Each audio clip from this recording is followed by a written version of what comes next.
Unbelievable. It's so nice. I'm coming back here, I'll tell you what. People are so nice here.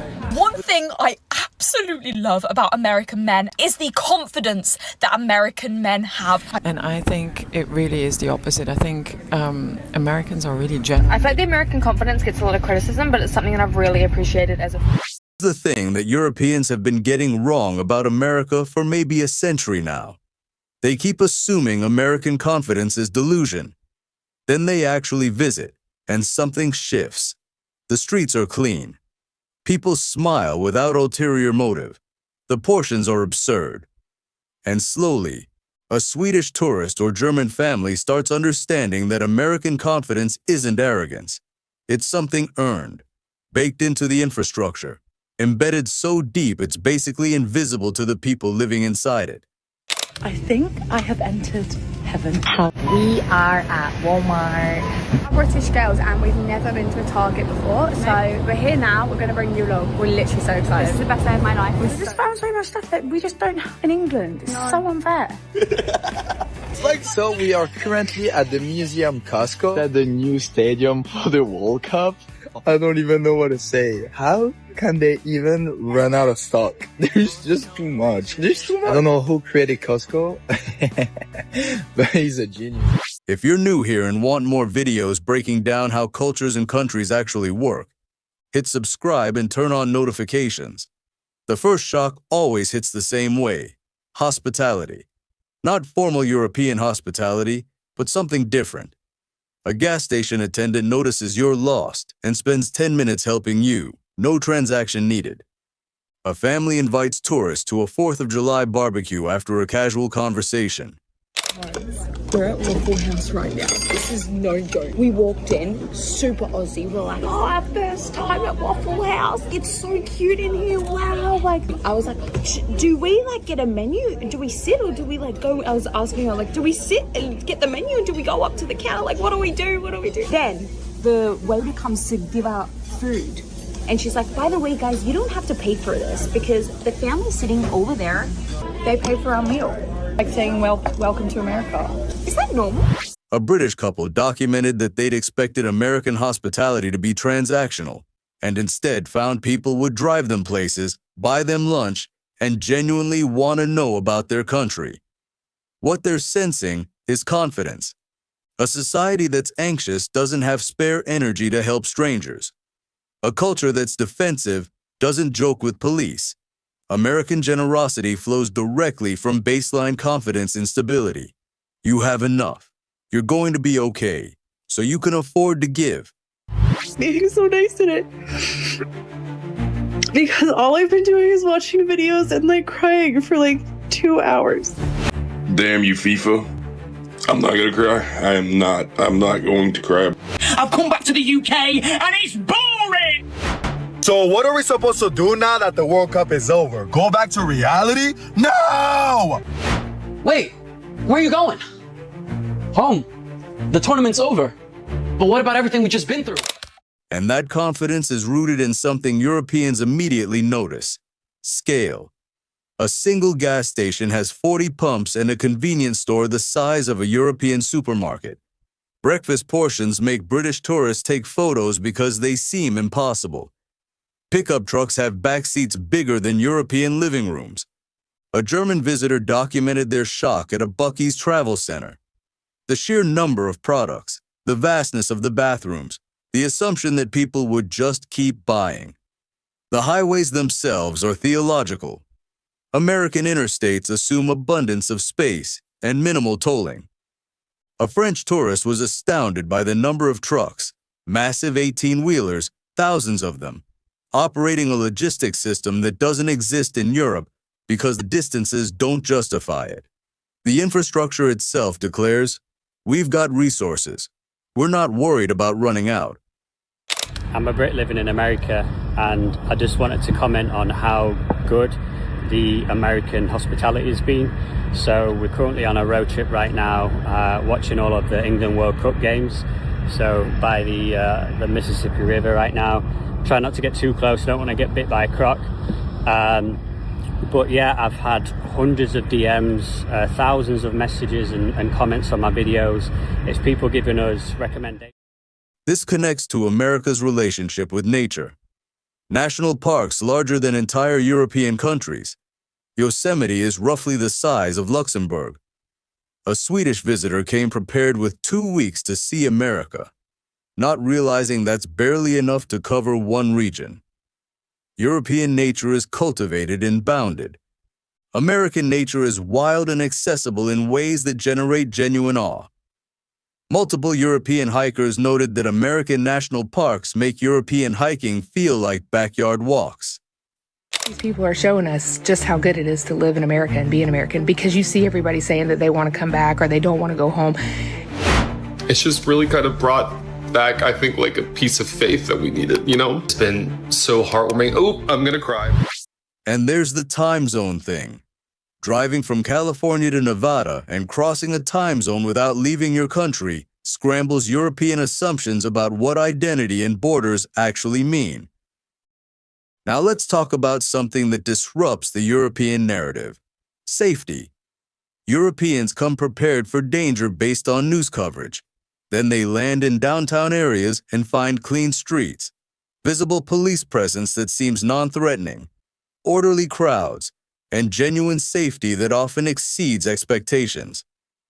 A Dutch visitor admitted that they'd been warned about visiting American cities and instead found themselves walking around at night without incident. This isn't to say America doesn't have real crime problems in specific neighborhoods. It absolutely does. But the tourist moving through well-maintained areas hits a different reality than the disaster narrative suggests, and they pick up on the fact that Americans themselves don't seem afraid. There's baseline confidence in public spaces. People go out at night. Families bring kids to parks after sunset. That assumption itself is contagious. The economic question is where disillusionment is supposed to happen, right?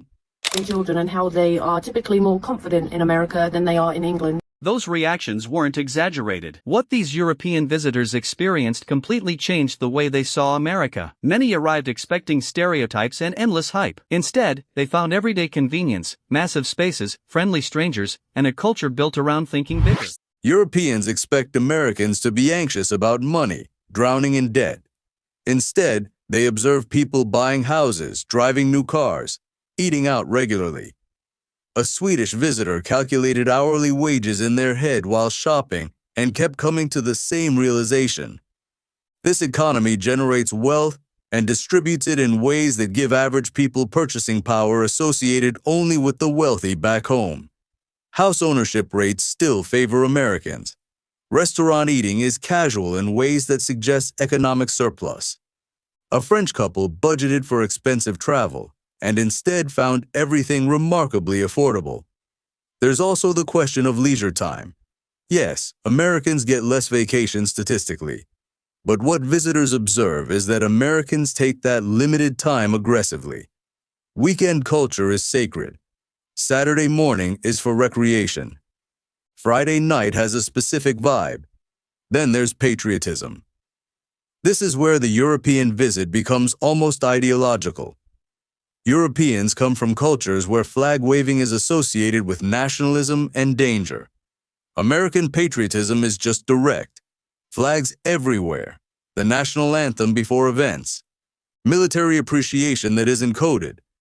This makes many Europeans uncomfortable at first, but they slowly observe that American patriotism doesn't require hatred of other countries. Americans can love their own country without diminishing others. What do you most like about the United States?